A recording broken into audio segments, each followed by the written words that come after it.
Onurğanın ən yaxşı dərmanı idmandır. İndi isə sizə bel ağrısını azaldan 5 idman növü haqqında danışacağam. Əgər siz sağlam bel istəyirsinizsə, mütləq bunları etməyiniz məsləhətdir. Birincisi üzgüçülük, onurğanı yükləmədən əzələləri gücləndirir. İkincisi Pilates gövdə əzələlərini gücləndirir, lakin bu zaman hiperfleksion və hiperekstensiyon hərəkətlərdən qaçmaq lazımdır.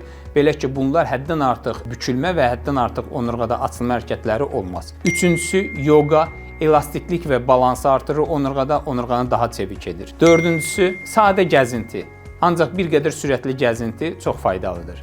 Beşincisi yüngül fitnesslə məşğul olmaq. Qeyd edim ki, yüngül çəkilər və düzgün texnika çox önəmlidir. Bu zaman onurğa üçün çox faydalıdır. Əgər bel ağrınız varsa, əvvəlcə düzgün idman növü seçin. Ən vacibi isə düzgün texnika və davamlılıq olmalıdır.